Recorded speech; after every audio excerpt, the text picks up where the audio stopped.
mtazamaji wa Mfariji TV, karibu katika episodi zingine 12. Baada ya zile episodi zingine za kwanza 12, injili kulingana na mito, vijito na visima. Raundi hii tutapiga raundi ya pili. Ile ya kwanza ilikuwa na mvuto usio wa kawaida, kwa hiyo watu wengi wamenishauri kwamba nije katika mfumo mwingine. Raundi ya pili ndiyo imejaa mambo mengi sana, na leo hii tutaanza episodi ya kwanza na tutaendelea hivyo mpaka episodi ya 12. Tuombe.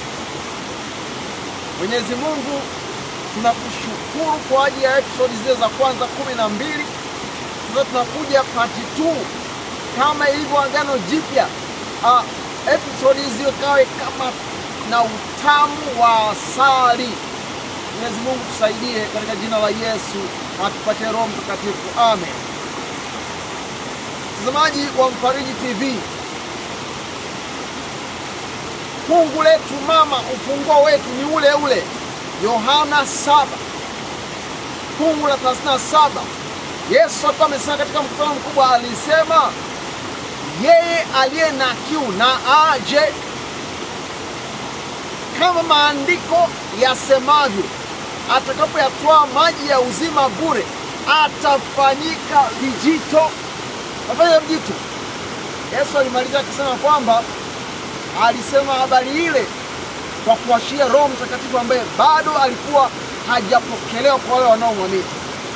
Sasa leo tunapomwangazia shujaa wa imani Samson. Mtazamaji wa Mfariji TV, kuwa shujaa wa imani haina maana hapa na pale unaweza ukateleza. David alikuwa ni shujaa wa imani, lakini aliteleza hapa na pale kwa wanawake. Solomon alikuwa ni shujaa wa imani, naye aliteleza kwa wanawake. Tunaenda kujifunza sasa juu ya Samsoni. Samsoni alikuwa ni mwamuzi au shujaa wa imani ambaye aliishi katika kipindi cha waamuzi. Watu some katika kitabu cha Waamuzi 15, sura ya 15 fungu la 17, au nianzie 17 na kushuka kidogo pale.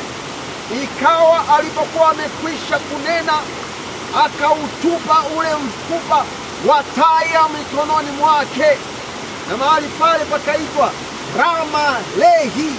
Rama-Lehi baba. 18. Kisha akaona kiu sana, akamwita Bwana akasema, wewe umetupa wokovu huu kwa mkono wa mtumishi wako, na sasa nitakufa kwa kiu na kuanguka katika mikono ya watu wasiotahiriwa. Fungu la 19, Mungu akapasua mahali pale penye shimo palipo katika Lehi, pakatoka maji.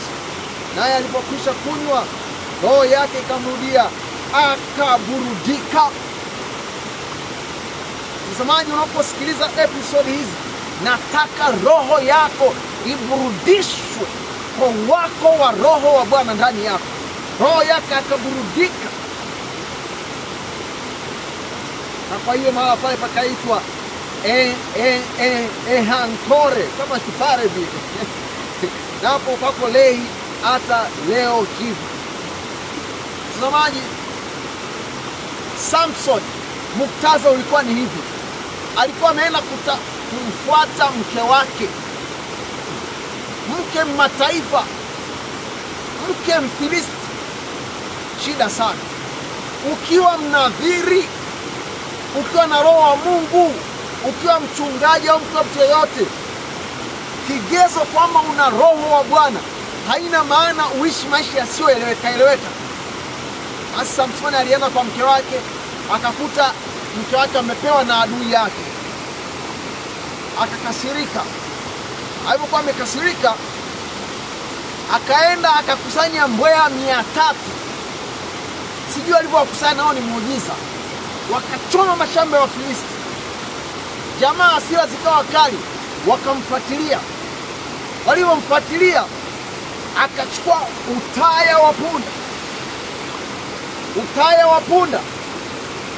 Alinyuka Wafilisti, akanyuka. 1000 wakafa.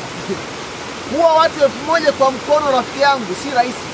Hata leo hii kuwa na bunduki kuwa watu 1000 si rahisi, labda wewe na bomu. Lakini jamaa aliokuwa taya, ukiwa na Roho wa Bwana, kupitia dhana nyepesi waweza kufanya kazi kubwa. Pale ambapo watu wanaweza kuokoa watu 100, wewe unaweza kuokoa watu 100,000 ukiwa na Roho wa Bwana. Baada ya hapo Samsoni akachoka. Alivyochoka akapata kiu, akamlilia Bwana. Alivyomlilia Bwana akasema, Bwana, umenifanyia mambo makubwa hivi, je, nitakufa na kiu? Mungu akapasua jabali, akampatia maji.